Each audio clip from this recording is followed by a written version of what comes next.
Shalom, selamat datang di artikel View. Assalamualaikum warahmatullahi wabarakatuh. Hai sahabat Ariel Wibowo, apa kabar kalian semuanya? Semoga kalian baik-baik saja. Untuk teman pekerja yang jauh perantau dalam negeri atau di luar negeri, yang jauh dari keluarganya seperti admin, semoga kalian semuanya dilindungi dan diselamatkan dalam pekerjaan masing-masing. Dan untuk sahabatku yang bersama keluarganya, semoga kalian sehat selalu dalam lindungannya. Amin. Episode 159, kisah seorang CEO muda yang berpura-pura culun. Ariel, apa yang kamu lakukan di sini? Arya berkata dengan wajah tidak puas. Ariel berjalan ke meja dan langsung duduk di tempat imam. Tindakan ini membuat Arya semakin marah. Omong kosong apa, berani duduk di kursi imam. Imam memperlakukan Anda sebagai teman, dan itu bukan alasan mengapa kamu terlalu arogan. Perusahaan ini dari keluarga Wibowo, dan kamu hanyalah orang bodoh yang tidak berguna di Bandung. Ariel, kamu sangat kurang ajar. Saudara imam memperlakukanmu sebagai teman. Ini adalah keberuntunganmu selama 3 kehidupan bahwa kamu berani duduk di kursi saudara imam dengan santai. Arya memarahi dengan dingin. Teman. Ariel tersenyum ringan dan bertanya kepada imam, apakah kita berteman? Wajah imam pucat, kenapa kamu membawaku ke sini bersamamu? Dia dengan cepat berkata kepada Ariel, saya tidak memenuhi syarat menjadi temanmu. Ariel memandang Arya, mengangkat bahu dan berkata, apakah kamu sudah mendengarnya? Dia tidak memenuhi syarat untuk menjadi teman saya. Arya tertegun 360 derajat. Imam, tidak memenuhi syarat. Tidak memenuhi syarat untuk menjadi teman Ariel. Bagaimana mungkin? Dia hanya orang yang tidak berguna. Siapapun dapat menginjak kepalanya. Bagaimana mungkin imam tidak memenuhi syarat? Arya mengorek telinganya. Dia pasti salah dengar, atau dia mengalami halusinasi pendengaran. Saudara imam, apakah Anda ingin saya memberi Anda pelajaran untuk pria bodoh ini? Kata Arya. Sial. Betapa bodohnya kamu. Imam mengertakkan gigi dan berkata kepada Arya bahwa dia masih ingin memberi Ariel pelajaran untuk sampahnya. Aku bahkan melihat dirimu sebagai bajingan. Saudara imam, ada apa denganmu? Arya bertanya dengan bingung. Imam melirik Ariel, hatinya bergetar, tetapi dia tidak bisa membiarkan Arya terus berbicara omong kosong seperti ini, atau dia akan terlibat oleh idiot ini, dan dia bahkan tidak berbohong. Tuan, apa yang ingin kamu lakukan dengan Arya? Tanya imam. Pernyataannya jelas sengaja mengungkapkan informasi kepada Arya, sehingga Arya tahu siapa Ariel. Dan ketika dia mengatakan ini, Arya mengambil banyak risiko. Begitu Ariel tidak puas dengan ini, hidupnya akan berakhir. Tapi melihat penampilan Ariel, dia sepertinya tidak marah. Pada saat ini, wajah Arya menjadi pucat dalam sekejap. Apakah yang Anda maksud, Tuan? Mengapa imam memanggilnya Tuan Muda Ariel? Dia adalah anggota keluarga Wibowo, dan dia bisa disebut Tuan Muda olehnya.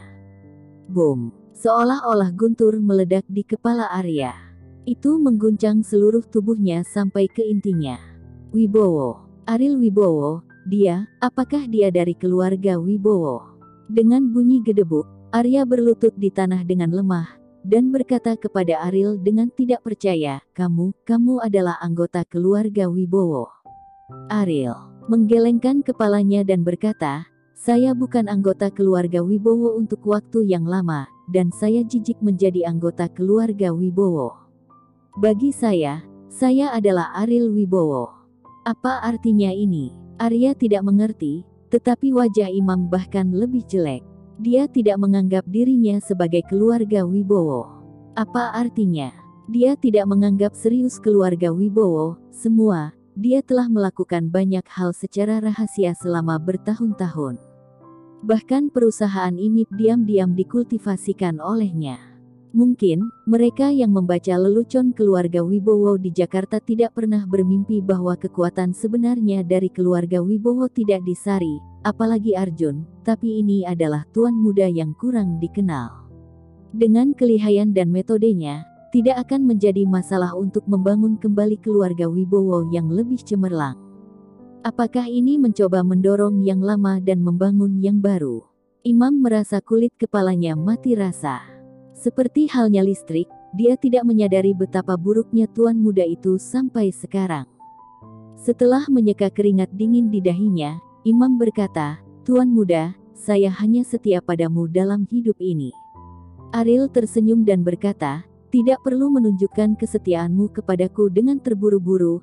Aku memperingatkanmu untuk memperlakukan Melanie dengan baik, dan apa yang telah kamu lakukan padanya."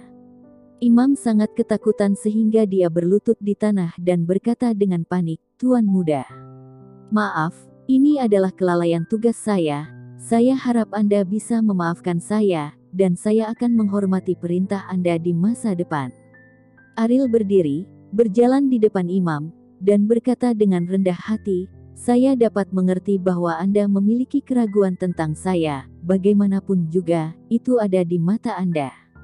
Aku hanya pelabuhan panggilan bagimu untuk beristirahat. Tuan yang sebenarnya di hatimu masih Arjun, kan?" Dahi Imam meneteskan keringat dingin seperti kacang kedelai. Dia memang berpikir begitu sebelumnya. Karena tidak peduli berapa banyak peluang yang diberikan keluarga Wibowo kepada Ariel, di mata Imam, dia tidak akan pernah bisa mengalahkan Arjun. Bagaimanapun, Arjun adalah seseorang yang disayang Sari. Prestasi segudang Ariel tidak sebanding dengan kata-kata Sari. Oleh karena itu, Imam akan meninggalkan garis untuk dirinya sendiri dalam segala hal yang dia lakukan, untuk menghindari kembali ke Arjun dan tidak digunakan kembali di masa depan. Ambil Melanie sebagai contoh, Imam telah berada dalam keadaan menunggu dan melihat sejak hari Melanie memasuki perusahaan, dan tidak menggunakan hak atau perlakuan istimewa apapun untuk Melanie. Alasannya adalah untuk menggunakan detail ini untuk membantu dirinya di masa depan.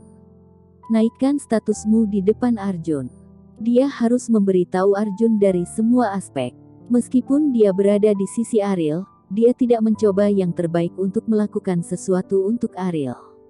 Tetapi Imam tidak pernah berpikir bahwa Ariel hanya akan memperhatikan hal-hal kecil ini. Dia bahkan tidak berpikir bahwa perubahan besar seperti itu akan tiba-tiba terjadi pada keluarga Wibowo. "Apakah kamu tidak mempertimbangkan konsekuensinya sebelum menganggapku bodoh?" Ariel melanjutkan, "Tuan muda, saya minta maaf, ini salah saya. Mulai hari ini, saya akan melakukan yang terbaik untuk membantu Anda." Imam dengan keras menamparkan dirinya di depan Ariel. Dia tahu apa jadinya kalau dia dikeluarkan dari keluarga Wibowo. Selain itu, sulit bagi Imam untuk mencapai ketinggian seperti itu, sesuatu yang tidak bisa dia hilangkan, hanya itu yang dia miliki. Arya sudah putus asa, tidak masalah apakah Ariel milik keluarga Wibowo atau tidak, itu hanya tergantung pada sikap Imam terhadapnya. Sudah cukup bagi Arya untuk memahami kesenjangan antara dia dan Ariel, balas dendam. Ini hanya lelucon. Memikirkan sumpah yang dia buat di awal, Arya merasa itu tidak masuk akal. Di depan orang seperti itu, apakah dia punya kesempatan untuk membalas dendam? Tapi Arya tidak bisa mengerti. Mengapa orang yang begitu kuat mau dimarahi sebagai orang yang tidak berguna, dan selama 3 tahun, seluruh Bandung memperlakukannya sebagai lelucon. Bagaimana dia bisa menanggung penghinaan ini? "Imam, ini kesempatan terakhirmu, perlakukan dengan baik," kata Ariel. Ketika Imam mendengar ini, dia terus bersujud dan berkata lagi dan lagi, "Terima kasih, Tuan Muda, terima kasih, Tuan Muda, saya pasti akan mengingat kata-kata Anda, dan pasti akan memanfaatkan kesempatan yang Anda berikan.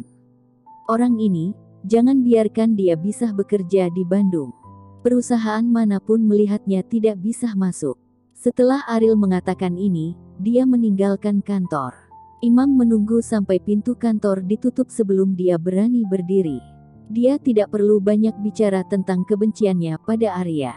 Jika bukan karena si idiot ini, bagaimana hal seperti itu bisa terjadi hari ini? Untuk Imam barusan, hidupnya hampir dipertaruhkan. "Kamu telah mendengar apa yang dikatakan Tuan Muda?" Imam berkata dengan dingin. Wajah Arya penuh dengan kepanikan. dan dia berlutut di samping Imam, memohon belas kasihan, "Saudara Imam, tolong, bantu saya, bantu saya. Jika saya meninggalkan Bandung, saya tidak akan punya apa-apa." Prestasi Arya bukan hanya kemampuannya sendiri, tetapi juga kontak yang telah dia kumpulkan di Bandung selama bertahun-tahun. Ini adalah hal yang paling berharga dalam dirinya.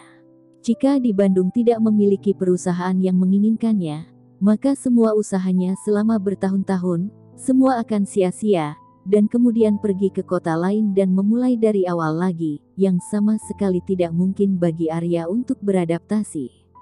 Imam melirik Arya dengan tatapan jijik, menendangnya pergi dan berkata, "Apakah kamu pikir aku memiliki kemampuan untuk menyelamatkanmu? Kamu membuatku hampir tidak dapat melindungi diriku sendiri. Keluar, jangan biarkan aku melihatmu lagi." Anda berkata tentang identitas Tuan Muda, jika Anda berani mengungkapkan sedikit pun, hidup Anda akan beresiko. Putus asa, menyesal. Arya terus menamparkan wajahnya sendiri, jika bukan karena serangkaian perilaku bodohnya, bagaimana hal-hal ini bisa berkembang ke titik seperti itu. Dia bahkan mencoba membalas dendam untuk Ariel. Konyol, lucu. Ketika karyawan perusahaan melihat Ariel meninggalkan perusahaan, mereka berkumpul dan berbisik. Sampai sekarang, mereka masih berpikir bahwa Ariel membual. Bagaimanapun, Arya secara pribadi digali oleh Imam, dan dia adalah orang yang sangat penting di perusahaan. Bersambung.